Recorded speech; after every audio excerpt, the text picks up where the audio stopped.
Friends பாருங்கள், அந்த கத்திரிக்காய் வறுவல் எவ்வளோ ஒரு சூப்பராக இருக்குது பாருங்கள். பார்க்கறதுக்கு டேஸ்ட்டு அந்த அளவுக்கு சூப்பராக இருக்கும். இன்றைக்கி சூப்பரான ஒரு கத்திரிக்காய் வறுவல் தான் பண்ண போகிறோம். வாங்க எப்படி செய்யலான்னு பார்க்கலாமா?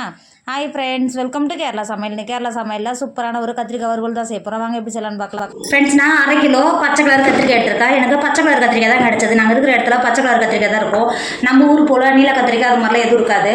இப்போ இந்த 1/2 கிலோ கத்திரிக்காவை பண்ண போகிறோம். இதுக்கு ஃபஸ்ட்டு இப்போ ஒரு பவுல் வச்சுக்கோங்க. இதில் ஒரு 1/2 நெல்லிக்காய் சைஸ் புளியை கொஞ்சமாக தண்ணி சேர்த்துக்கோங்க. தண்ணி சேர்த்து கெட்டியாக நல்லா நீங்கள் கரைக்கும் போது புளி தண்ணி அதிகமாக இல்லாமல் நல்லா கெட்டியாக கரைச்சிக்கணும். இப்போ இது ஒரு ஓரமாக மாற்றி வச்சுக்கோங்க. நமக்கு கத்திரிக்காய் கட் பண்ணுறதுக்குள்ளே புளி நல்லா ஊறி வந்துடும். இப்போ மாற்றி வச்சுக்கோங்க. எடுத்து வச்சுருக்கிற 1/2 கிலோ கத்திரிக்காயை கட் பண்ணிக்கலாம். நான் கட் பண்ண போகிறது நீல வாக்கில் கட் பண்ண போகிறேன். இந்த இருக்குது பார்த்தீங்களா? இப்போ இந்த கத்திரிக்காயை தொட்டு வருங்க. இந்த முன்னாடியே கட் பண்ணிவிடுங்க. கட் பண்ணிவிட்டு இந்த அளவுக்கு நீட்டாக கட் பண்ணிக்கோங்க. அப்போ தான் பார்க்கவும் சூப்பராக இருக்கும், டேஸ்ட்டும் நல்லாயிருக்கும். இந்த இருக்குது பார்த்தீங்களா? நான் ஒரு பீஸை 4ஆக கட் பண்ணிக்க போகிறேன். இந்த இருக்குது பாருங்கள், இந்த மாதிரி கட் பண்ணிக்க போகிறேன். வெந்த அளவுக்கு நல்லா பெருசு பெருசாக தெரியும். நம்ம தொட்டிக்கையோடு வச்சு ஒரு கத்திரிக்காய் எடுத்து வாயில் சாப்பிடும் போது நல்லா டேஸ்ட்டு சூப்பராக இருக்கும். நான் எடுத்தது பிஞ்சு கத்திரிக்காய் தான் எடுத்துருக்கேன். அந்த பார்த்தீங்களா?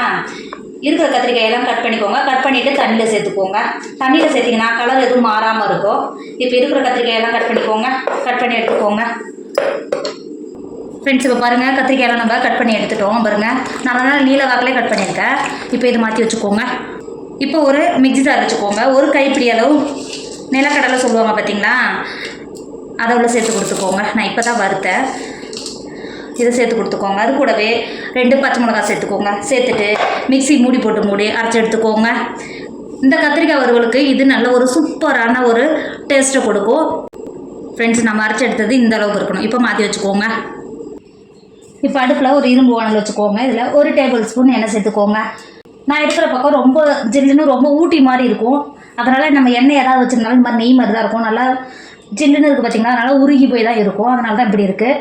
நாங்கள் இருக்கிற இடத்துல வந்து நல்லா மழை பெய்ய தொடங்கிடுச்சு. மழை பெய்ய தொடங்கினது தான் நல்லா நெய் மாதிரி இருக்குது எல்லாமே. இப்போ எண்ணெய் சேர்த்து எண்ணெய் நல்லா சூடாகிடுச்சு. இப்போ நம்ம கட் பண்ணி வச்சுருக்கோம்ல கத்திரிக்காய், இப்போ இது உள்ளே சேர்த்துக்கோங்க.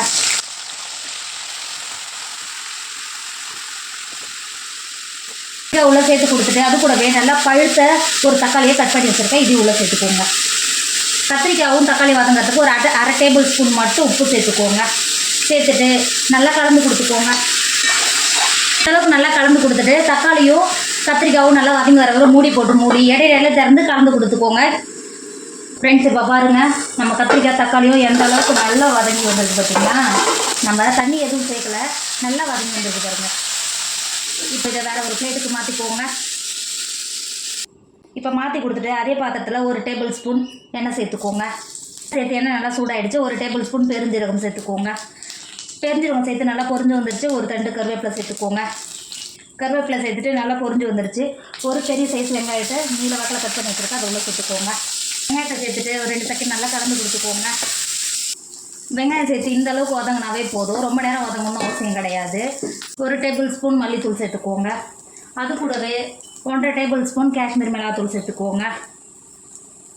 சேர்த்துட்டு ஒரு 2 செகண்ட் நல்லா கலந்து கொடுத்துக்கோங்க. நம்ம ஏற்கனவே வதக்கெடுத்து வச்சுருக்கோம்ல கத்திரிக்காய், இப்போ இந்த ஸ்டேஜில் உள்ளே சேர்த்துக்கோங்க. சேர்த்துட்டு நல்லா கலந்து கொடுத்துக்கோங்க. கலந்து கொடுத்துட்டு நம்ம ஏற்கனவே ஊற வச்சு எடுத்து வச்சுருந்தோம்ல புளி, அதை நல்லா கரைச்சி புளி தண்ணி எடுத்து வச்சுருக்கேன். நீங்கள் கரைக்கும் போது ரொம்ப லூஸாக இருக்கக்கூடாது, நல்லா கெட்டியாக இருக்கணும். இப்போது அது ஒரு 5 டேபிள் ஸ்பூன் இருக்கும். இது போல் கொடுத்துக்கோங்க. புளி தண்ணியை சேர்த்துட்டு நல்லா கலந்து கொடுத்துக்கோங்க. கத்திரிக்காயோட நல்லா கலந்து கொடுத்துட்டு நம்ம ஏற்கனவே பச்சை மிளகாவோ மிக்சியில் போட்டு அரைச்சி எடுத்து வச்சுருக்கோம்ல மல்லாட்டை பயிரை, அது உள்ளே சேர்த்துக்கோங்க. இதோட டேஸ்ட் இன்னும் நல்லா சூப்பராக இருக்கும். நீங்கள் கத்திரிக்காய் வாங்கினா கண்டிப்பாக இது மாதிரி ட்ரை பண்ணி பாருங்கள். டேஸ்ட் அந்த அளவுக்கு சூப்பராக இருக்கும். இப்போ சேர்த்து கொடுத்துட்டு நல்லா கலந்து கொடுத்துக்கோங்க. இப்போ கலந்து கொடுத்துட்டு மூடி ஒரு 5 நிமிஷம் மட்டும் நம்ம புளி தண்ணி சேர்த்தோம்ல, புளியோட பச்சை வாசனை போகிற வரைக்கும் ஒரு 10 நிமிஷம் மட்டும் மூடி வேக வச்சுக்கோங்க. ஃப்ரெண்ட்ஸ், இப்போ பாருங்கள், ஒரு 10 நிமிஷம் ஆகிடுச்சு. நம்ம கத்திரிக்காய் பச்சை வடையெல்லாம் போயிடுச்சு. இப்போ பாருங்கள் எந்த அளவுக்கு நல்லா சூப்பராக வெந்து வந்துருக்கு பார்த்தீங்களா? இப்போ வேறு ஒரு பாத்திரத்துக்கு மாற்றிக்கோங்க. ஃப்ரெண்ட்ஸ் இங்கே பாருங்கள் நம்மளோட கத்திரிக்காய் வறுவல் சூப்பராக ரெடி ஆகிடுச்சு. இதோட டேஸ்ட் அந்த அளவுக்கு சூப்பராக இருக்கும். நம்ம சேர்த்த நிலக்கடலையிலேருந்து இதோட வாசனை அவ்வளோ ஒரு சூப்பராக இருக்கும். உங்கள் வீட்டில் உள்ள கத்திரிக்காய் யாருக்கெல்லாம் பிடிக்காதுன்னு சொல்கிறாங்களோ அவங்களுக்கு இது மாதிரி செஞ்சு கொடுங்க. அவங்க ஃபேவரட்டாகவே மாறிடும். அந்த அளவுக்கு டேஸ்ட் சூப்பராக இருக்கும். கண்டிப்பாக நீங்களும் ட்ரை பண்ணுங்கள். என்னோட வீடியோ உங்களுக்கு பிடிச்சிருந்தா உங்கள் ஃப்ரெண்டு உங்கள் ஃபேமிலிக்கு ஷேர் பண்ணுங்கள். மறக்காமல் கேரளா சமையலை சப்ஸ்கிரைப் பண்ணிக்கோங்க. தேங்க்யூ.